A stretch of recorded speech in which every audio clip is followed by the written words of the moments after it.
guys. Thank you for visiting my channel today. And today I have my dear bestie BFF, Grace Adeneye, here with me. And she's going to be doing an interview. And so I'm just going to pass it over to Grace. And Grace, you can introduce yourself and tell us a little bit more about what we're about today. Hello, everyone. Like Claire said, I am the bestie. We've been very, very, very close friends for many years. And I live in constant awe of her and her story. As you know, if you're watching this, she's a singer-songwriter, she's a consultant, she's a coach, she's a minister, she's a mom. And, breaking news, her newest single, Robed In His Righteousnes, has just recently had over 10,000 streams on Spotify, which I'm ecstatic over. I've been partying over here since I heard the news. It's incredible. So I guess I just want to start off by asking how you're feeling about all this. I mean, we'll talk a little bit about your journey to get here later, but in this moment, I mean, 10,000 people, that's a stadium. That's a sporting event. Wow. It's got to be an absolutely incredible and rewarding feeling. So how are you handling it? How do you feel? How do you celebrate?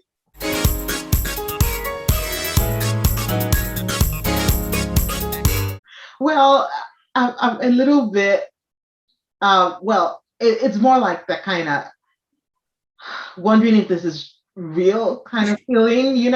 I feel I'm in a little bit of a daze around it, and I'm just like, okay, well, don't dwell on it too much, just move on to the next thing. But I'm happy, I'm really pleased, and when you put it in context that it's like a stadium, that really puts it in context, and I'm grateful to God. I am also very grateful to the people who have shared, because I know a lot of people shared and kept tagging me and sharing. And so, guys, if you're watching this, keep sharing, keep tagging, keep saving. Absolutely. So just keeping on that narrative path, if we take a couple of steps back, can you tell us a little bit about how you got here musically? What's your journey? What's the story? If Oprah's sitting down to pretend I'm Oprah, just tell me everything.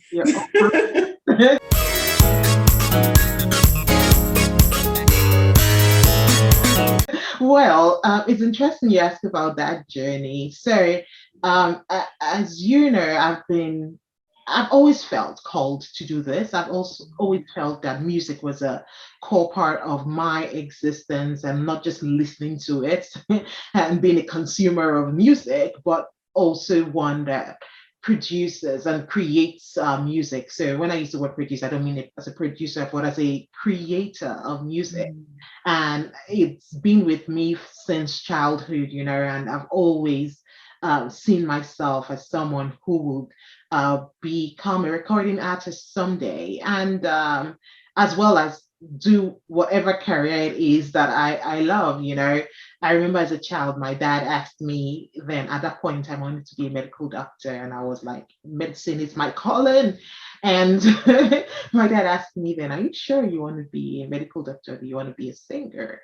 And I was like, no, I think I'll be a medical doctor. But then I joined choirs. I was always involved in music from as early as I can remember, and intentional about being there in music. It's interesting, and it's a bit of a paradox because I was extremely introverted and shy as a child too, but I didn't let that introversion stop me from joining choirs and singing at every chance I got, because music was just something special to me and just affected me in a different kind of way. And so that was it. But a couple of years ago, I did dabble into music a bit seriously and released my first CD, but it didn't go as planned. And the opportunities for exposure we have today, we didn't have like Very true. years ago. It wasn't quite Very true. the barriers to entry were a lot more steeper than they are today, you know. Mhm. And so creating music kind of took the back burner, and over the past 10, 11 years I was more involved in church and part of the worship teams where I've been, and leading worship. But last year, at the start of last year, we both wanted to start a podcast, right? Was Yes. the podcast that we're going to do. We Um, got bitten by the podcast, but before COVID, you know, there's all, I guess for everyone, you can relate to before COVID and after yes. COVID, you know, and that was before COVID for us. But um, during that podcast, we're talking, the theme was around running away and Yes. was taken from the book of Jonah, and it was around Jonah's story, right? And we were both so impacted by just talking about it. I know we were texting each other and said, no, we have to record this. And we did talk about Jonah and how he had that visceral response, you know, to what God said he should do. And that visceral response was fear in his case. And he wanted to run away. And so we applied it to ourselves and said, what's that area of your life that you feel that same visceral response, that you know that you should be doing it, but you feel this fear, you know, Absolutely. and you feel like paralyzed, you don't want to proceed. And we both answered that question. And I know for you, Grace, it was writing, you know, Yes. and publishing, not just writing in secret, but releasing your work as a writer.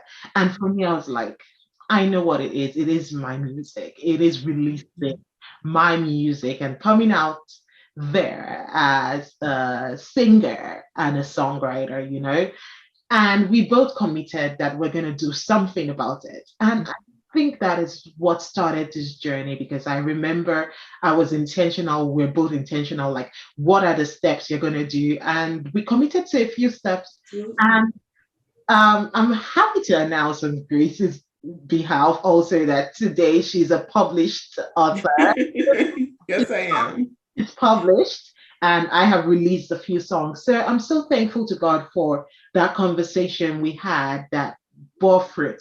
So I'm sure you're wondering about the podcast. We didn't end up releasing that podcast because COVID happened and we had to put a break to that, and Grace had a baby and life happened, right? We are taking elements of that idea of what we wanted to do then, and we're putting it in here. So you probably will see Grace often. Exactly. And I love that you brought that up in the context of this interview and this conversation, because fear is often the one great thing that's holding us back. And Absolutely. it's not something, it's something that in a way you and God have to resolve yourselves. There's no magic pill that can dissolve fear. And especially in music, you're making yourself so vulnerable. You're exposing yourself in a way that I think is even different from writing, because, you know, if I write, I can always slap a pen name on it and no one ever knows it's me, but I'm just collecting the checks. But with music, you're playing and you're singing and you're trying to hit those notes, and, you know, you're still trying to stay in the mindset of worship and of communicating, and alongside all of that, still trying to produce what hopefully is a beautiful sound. And you're putting so much of your money and so much of your energy. There have been times when I've texted you at 11:30 at night and you're still recording or still working on something music related, or working on whatever the band is doing, you know, in church on Sundays. So how do you tackle that fear as a singer-songwriter? You have such a specific, you know, like what are your I don't want to say tips and tricks because it makes it sound much lighter than it is, but Well, how do you handle that fear? How do you tackle it when it comes? How do you deal with moments of insecurity? What would you say you've learned about that on this journey?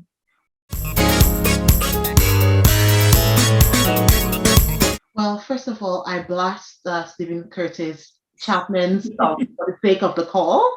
If you Yeah. haven't heard it, go listen to it. Honestly, and you, Grace, reminded me about that song a few weeks ago. But that song, I think, just encapsulates it all. And he writes in that song and belts out, he will abandon it all for the sake of the call. No other reason at all. You know, and for me, that's got to be the story of my life about chasing this what I feel is a calling for me, because it's more than just a passion. It's something I feel like it's part of my DNA, it's in my bones. So I feel like I need to do this. I feel compelled to do it. And does that mean that as a professional, because I wear many hats, professionally, I'm a consultant and I'm an executive coach, and the other day I had my client say, "Hey, I saw your music, well done." And I was like, huh? I was like, what? It's happening. The great collide and the great collision of my career and my uh, life as an artist, it's colliding, and it's something I have to deal with, because that has been one of my fears, how I will be perceived professionally, not just only with the work I do as a consultant, but as a executive coach, Yes. in the secular arena, when I'm a Christian artist, Absolutely. And to be honest with you, I'm still dealing with that, and I'm working through it. It's not something that is resolved, but you know what? I've come to terms with it, that it's okay. It's okay. Mm. If you run a search on me, you'll find me on LinkedIn and you'll find my music too. Hey, it's okay. A friend of mine said, "We're going all in and we'll see later." To answer your question about how I handle the fear, I just go all in and I face it head on, and let's see, we'll see later. And I trust that God is in this with me. And so he's leading me, and I know that he's going to work it for my good. And at the end of the day, like Stephen Curtis Chapman sings, I'll abandon it all, my reputation or whatever it is, for the sake of the call.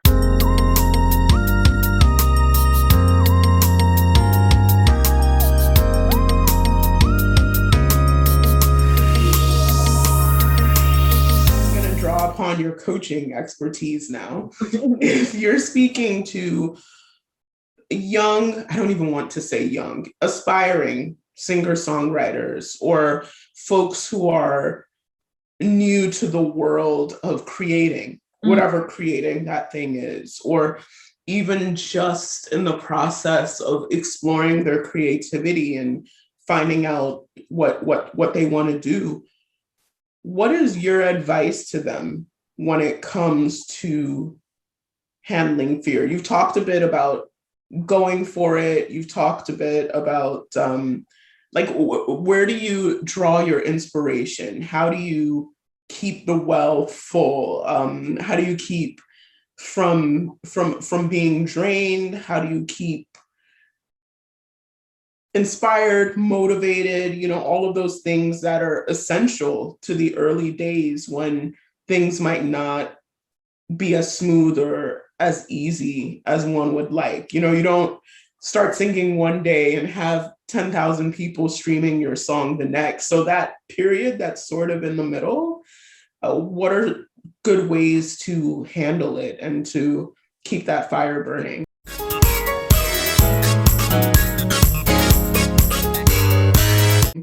Well, from as a coach, I would say, first of all, find your tribe and find community, because isolation, I think it's one of the biggest killer for creatives, and for creative expressions. And I know that when we lived in the Middle East, for example, I felt that isolation because I didn't find that writing community. So not just as a singer-songwriter, but as a writer also.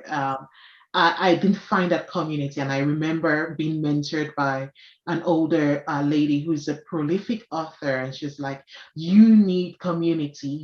If you don't have one, form one, And I was like, I'm genre specific. I'm a Christian writer, so it just niches you a little bit more, but you need community and you can find it. And today with the internet, there are communities everywhere.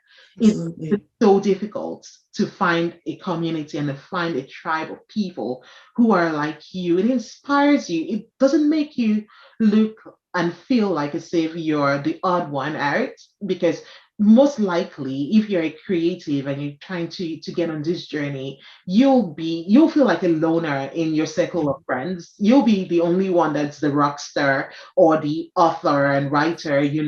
When you say you're writing a book, people give you that look like, okay. They sure do. Like side eye, like, okay, right. I just keep the straight poker face, but in their mind, you're like, oh, really? But when you join a community of people who publish, who are like, I have a target, or they're part of the writing month challenge in November, NaNoWriMo, Yes. Nano. Yes. They're all part of that. It's easy. You no longer look like the strange one or the oddball, amongst your community. And for me, finding a group of songwriters who told me that the ideal these days is to release every 6 to 8 weeks. Was the best thing that happened to me, because I was like, 6 to 8 weeks, okay. I can do that. Even me sitting here, I'm like 6 to 8 weeks. Exactly, 6 to 8 weeks. Wow. But when in your community, you have people that are pushing into that ideal, it inspires you because you no longer look like the oddball, and so that's part of what inspires me. Just being part of that community is the first thing. And then secondly, like I always tell people, get knowledge, read up. While you're waiting, find community, learn as much as you can, and if you can, get a coach. I think I'm not just advertising as a coach, but even as a coach, I need a coach, and I benefit from coaching, and I have been blessed by coaching, but those are 3 things that I would recommend always. That's awesome. And I love that you put in a plug for community as well as coaching, because it's so, and I don't think people realize how important this is going into creative pursuits, but it's so essential to have someone who will even sit and just listen to you talk about your hopes and dreams and aspirations within the context of what you're going to do. Absolutely. I mean, I love my husband, God bless him, but if I'm sitting down and I'm describing the latest plot of some billionaire romance that I'm writing, he's gonna zone out. That's not his thing. Like, what is she talking about? Exactly. And I'm sure it's the same thing with music, but if you can be with a group of folks who can be that ear, who speak your language, who actually care about what you're talking about, and on the side of coaching, who want to help you create processes to make those dreams come true. Absolutely. Even though they may not be experts in whatever it is you're pursuing. Absolutely. It's essential to your motivation and to your self-esteem. So I'm really glad you brought that up. Absolutely. And just to add on about coaching, a coach will help you identify and overcome your barriers, and help you get unstuck and get you closer towards that goal of becoming a creative. Yes. Because I know that part of the thing that held me back outside of fear is analysis paralysis. You want to move forward, but you don't even know how. And then there are some barriers that are perceived and others that are real, and the challenge becomes when you the perceived barriers are the ones holding you back, and you need that external party that would work with you and like, that is not a real barrier, it's just you overthinking it, it's just between your ears, and so you need to move past that. So I encourage you, if you are creative or you want to get into this in any form, get a coach, find your community, and read. That's brilliant. I love that. So kind of tied to that community, communities are definitely a great place to find inspiration. But where else do you find inspiration when crafting your songs, when writing your songs, when composing music? Do you have any specific rituals or things that you like to do that are essential to your creative process? What does that process look like?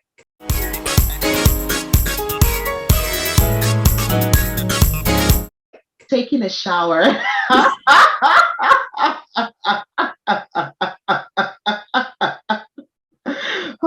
Taking a shower is winning.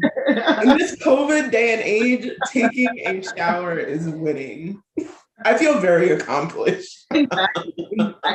But literally, I think the shower is probably the place of my best ideas, and I get song starts and all sorts of things in the shower.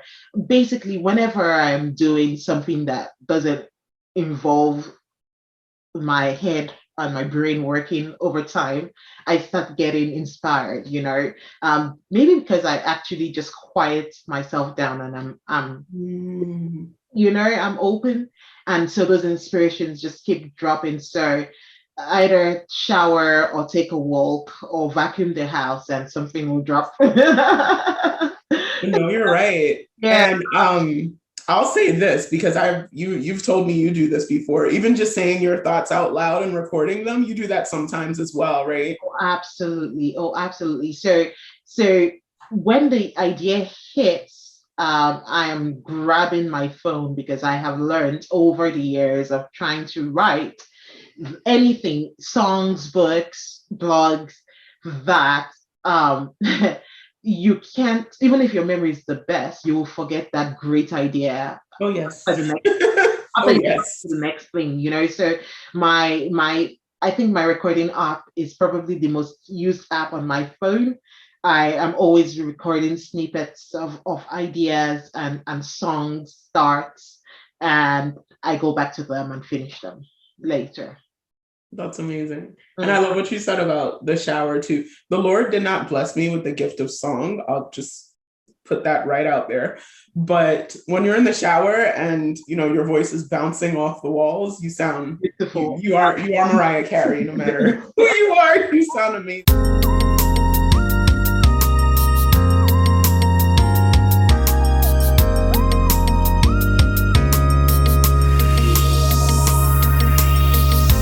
So is there any resource that you would recommend for creatives? Any books, any podcasts, any verses? Is there anything that you love and continually go back to as a source of inspiration? Some people are very visual. Is there anything you've watched that you really love as a source of inspiration?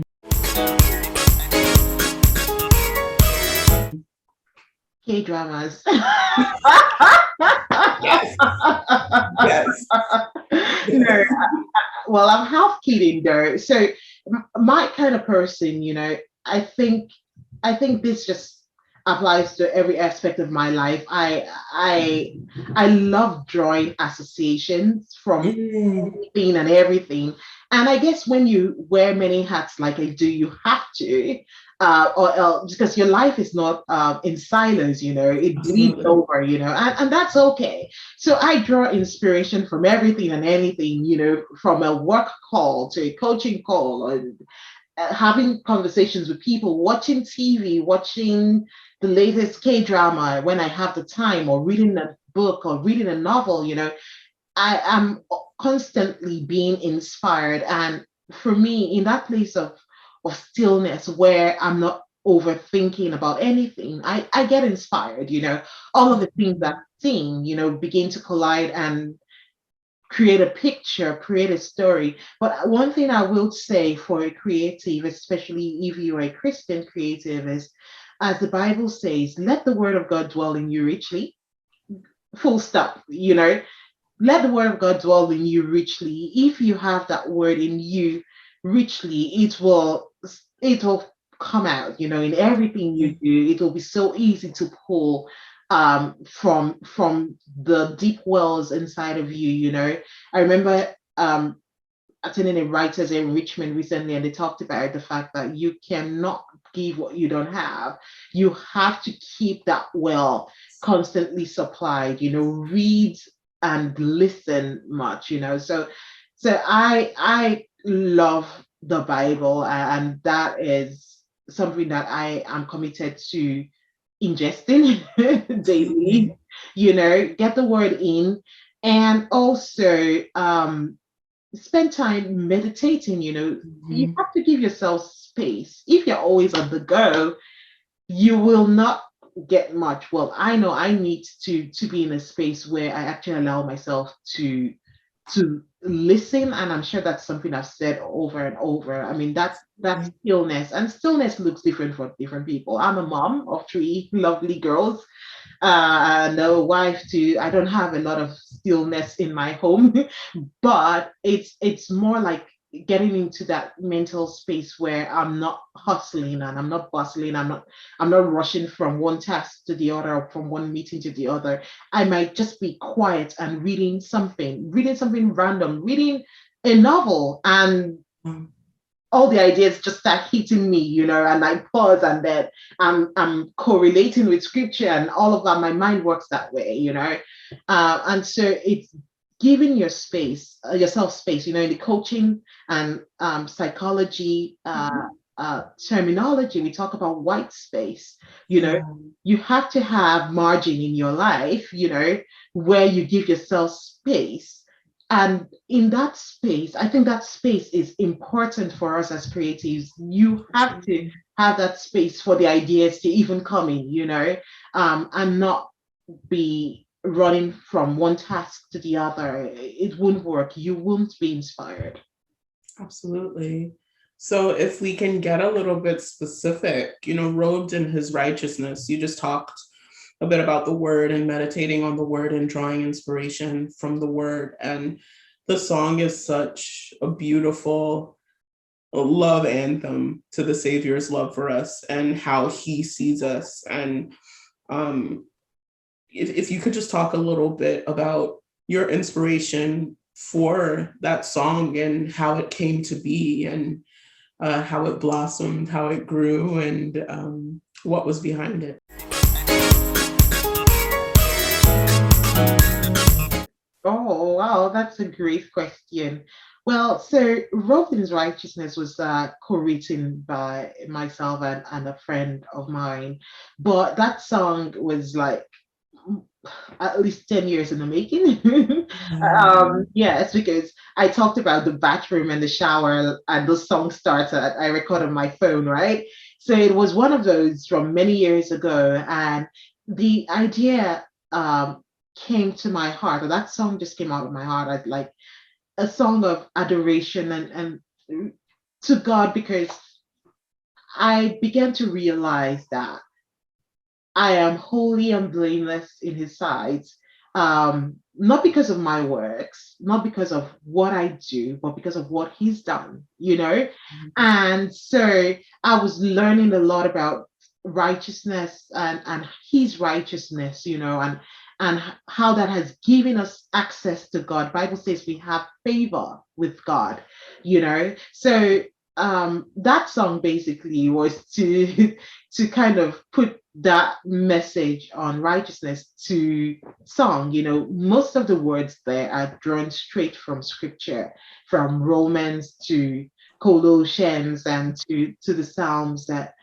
And I have a video coming out on Robes in Righteousness. So you can check my channel, and we talked about the song story. So I won't go into that too much, but yeah, that's what we did with that song. And so all of those ideas came all those years ago, but I didn't quite finish the song until last year when I sat down with my friend and we co-wrote the song and finished it together.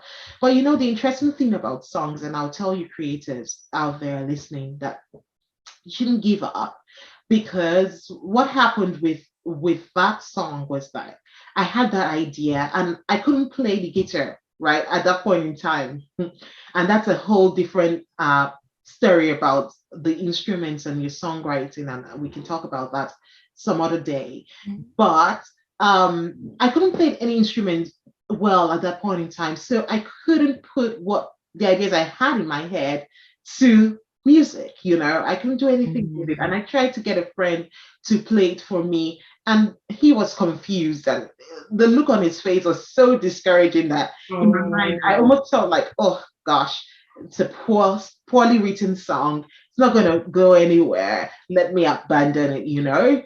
And so even the day I shared it with my friend, I was very tentative, because I had that thing, that rejection, or perceived rejection in my mind. And so, this is just to encourage someone out there, so you don't give up on that idea or give up on that song or book just because the first person you shared it with wasn't jumping up and down, and or had a look on their face and you read the look to mean that it's not worthwhile. That song has gotten such great feedback already, and I'm so thankful to God that I didn't let that deter me, and I continued, and created a song.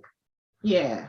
That's amazing. And I think dealing with rejection is something that every creative has to Absolutely encounter at some point.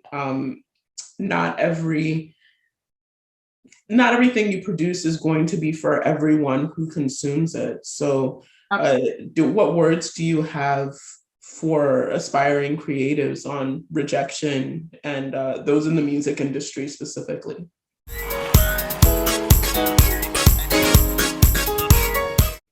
Ooh, wow. That could be a whole podcast episode, but absolutely. And yes, we will do a separate episode on rejection.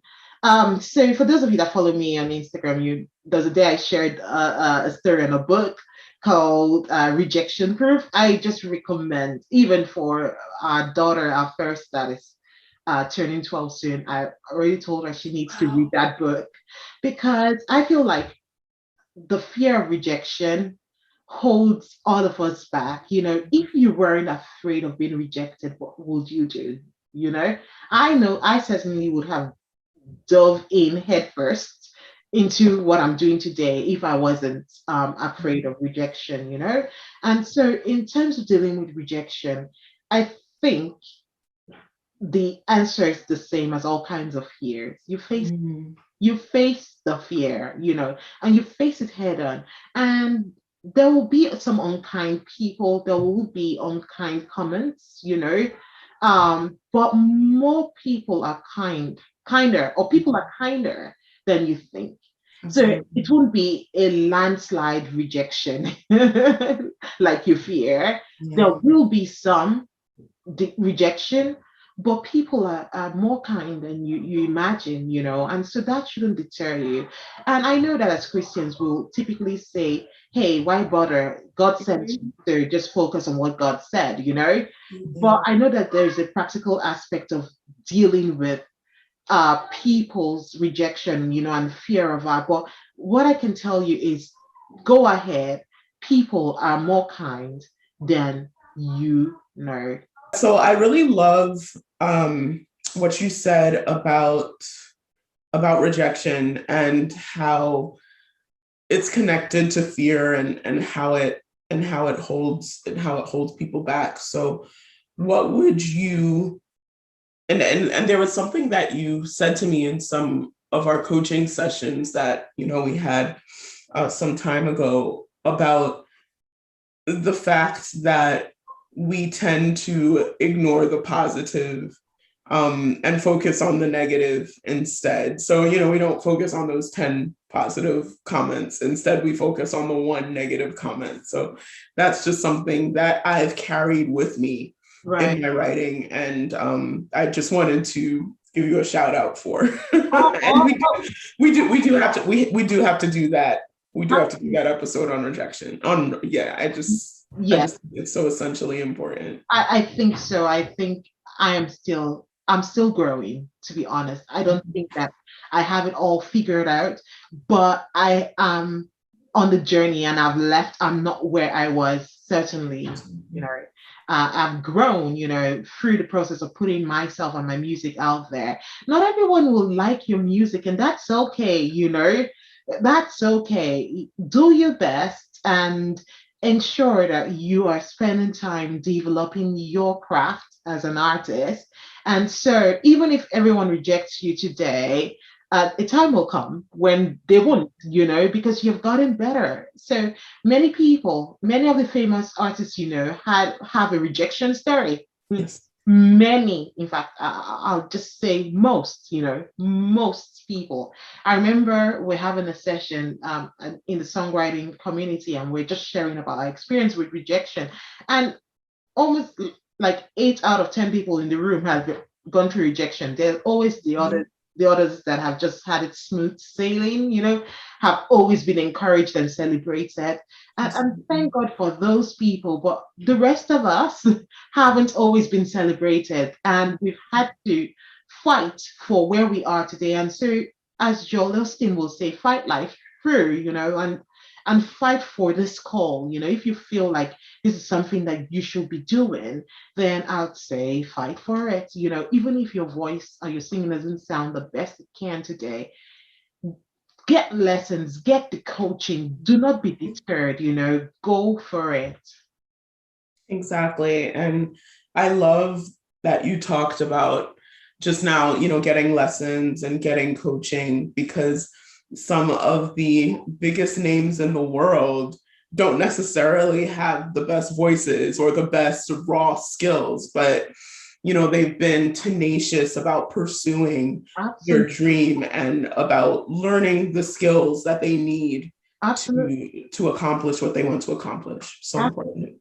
Absolutely. I mean, I feel like it is a misnomer and a misunderstanding that we have, that people are born with their talents at 100% already, so they came out of the womb singing, like the way Mariah Carey and Beyonce sound like at day one. It doesn't work that way. Even the best talents, get coaching. They have raw talents, but they work on it. So how much more the rest of us? Absolutely. We have to work hard. It doesn't just come by wishing.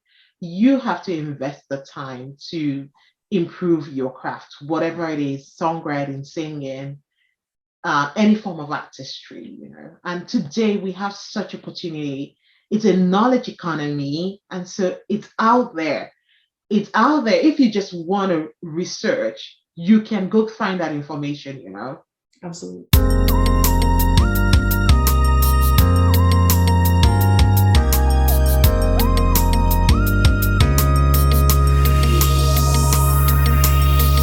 And can you give us a little bit of a peek behind the veil and give us an idea of, just a short walkthrough of the typical steps you have to go through in order to release a song? What does a day at the studio look like? What does composing look like? And in a few words, I can tell you about what writing a book looks like, and it ain't pretty. So, and you're a writer yourself, so but on the musical side.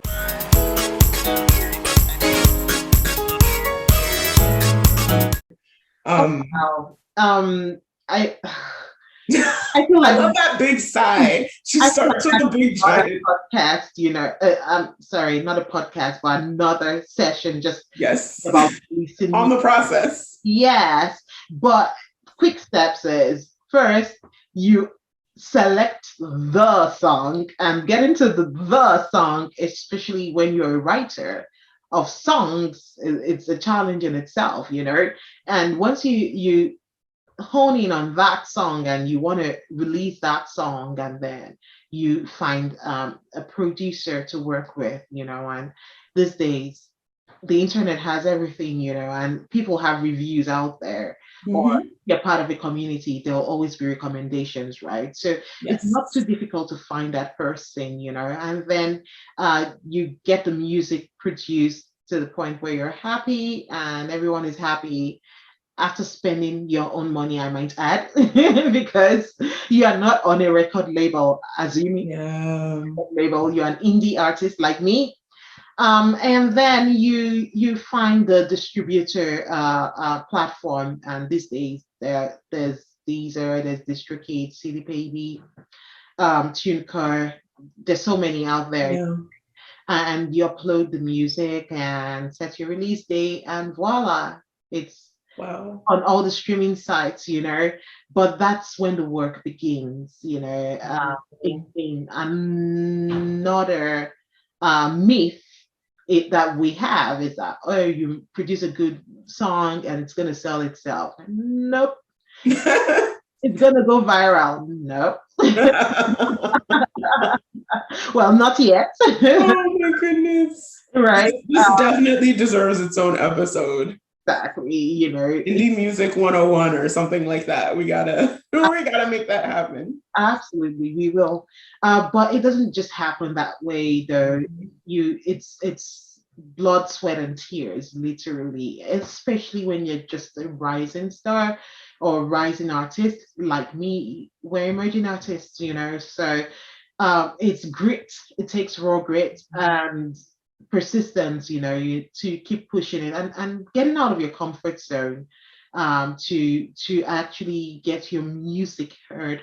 But like, I coach my clients that are introverted and don't like standing up in front of people to present and talk, you know, we have to stop thinking about ourselves. It's not about us. When you stand up in front of a crowd to present, it's not about you, it's about what they will get out of what you're doing, you know. So you think about them more than yourself. And in the same way, when you're promoting your music, it was created by you, but hopefully there is a message, or there's a cause, you know, that you're pushing with your creation that is greater than you, and you want somebody else to hear and benefit from, and that needs to become bigger than your discomfort, you know. And when that happens, you find it easier to push things out, even though people will be, what's she going on about, what is he going on about, you know. And that's okay, that's part of the rejection process that we all have to go through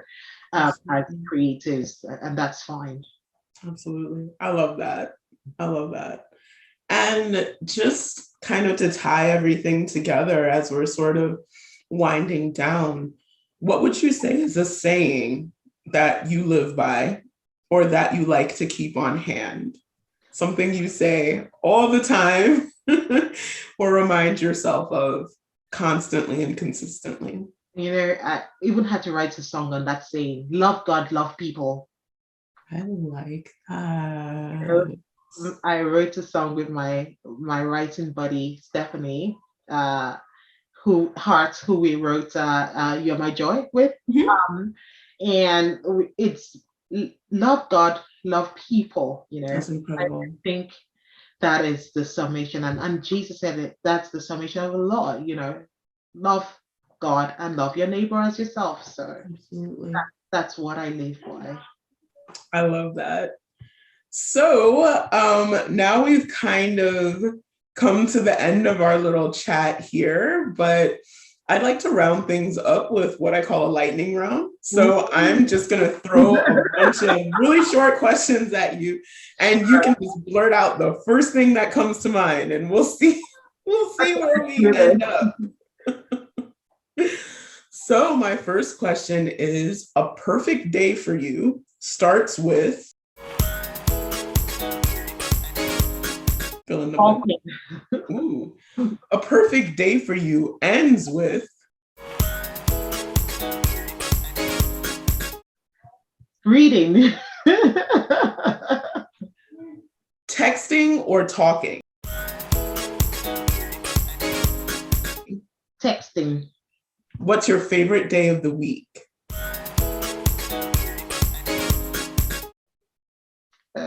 Friday. For obvious reasons. What was the last song you listened to? Oh, wow. Robed in His Righteousness. I was gonna say, it's okay to say it's your own. We know where you are in the process right now. I always find like, Robed in His Righteousness. What's your favorite holiday? Where or what? What is your favorite holiday?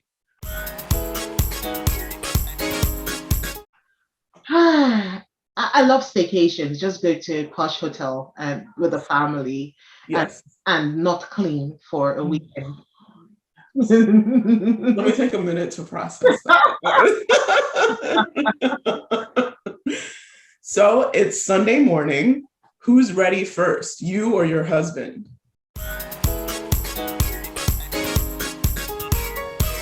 My husband. You answer that very quickly. I love that. On a scale of 1 to 10, how good a driver are you?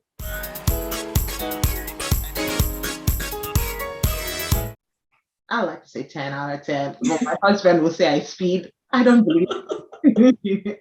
Well, I've been in a car with you in multiple countries, so I agree with that 10. You're a very good driver. I feel very safe with you. Thank you. I look at the road instead of the person I'm talking to, yeah? So if you were a superhero, would you rather your superpower be invisibility or super strength?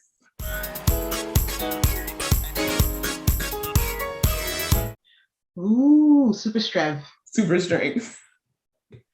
Do you prefer daybreak or do you prefer dusk?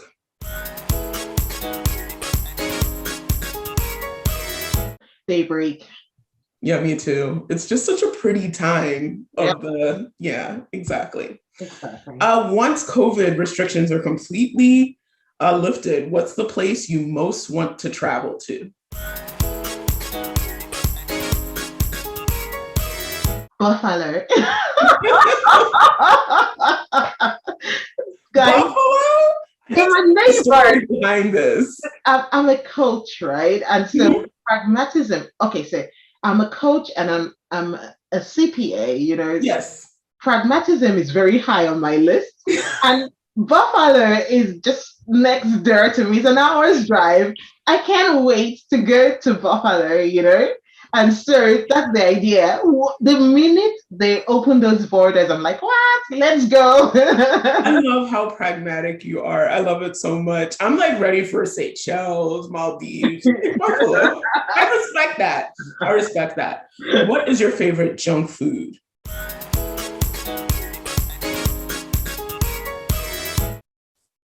Ooh, I love pound cakes. Ooh, yeah, me too.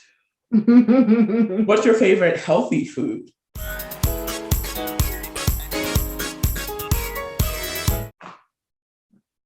I love a coleslaw. If that coleslaw is good. Yes. Yeah. I'm with you on both of those. What is your favorite K-drama?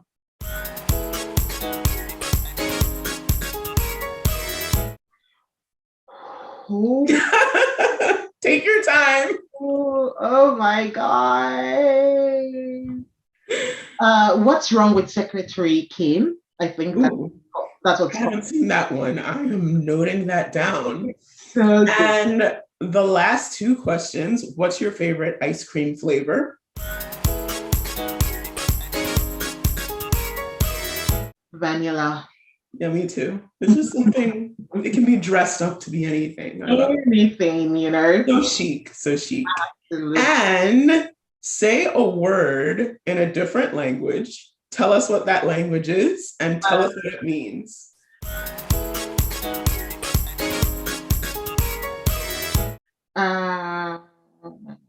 Oh my gosh. Je t'aime bien, and it means I love you lots. Very well. Oh, very much. Yes, I love you very much. I actually think that was the perfect line to sum everything up. Yes, I do. But thank you for giving me the opportunity to interview you. I had so Oh, much fun. I hope there are many, many more to come. there, So, everyone, like I said before, Robed in His Righteousness is streaming on Spotify, YouTube, other major platforms. Please do go over there, show your love, hit that subscribe button, leave some feedback. It's incredible. And Claire, I don't know if you had any final words for everyone, but Oh, I have final word for you. Thank you so much, Grace, for doing this for me. And guys, Grace is an author and she is a fiction writer and she's oh well. I'm so proud of her. And yeah, she's amazing. So thank you so much, Grace, for doing this. And guys, I'm sure you'll see Grace here from time to time because there's so much to talk about, right? Together. Yes. But guys, thank you so much for taking the time to watch this, and hopefully you've gotten something out of it, and it's helped you get to know me a little bit better, and helped you on your own journey as a creator. Yes. Yeah, right. And that's it from us. Take care and stay blessed. Cheers. Bye.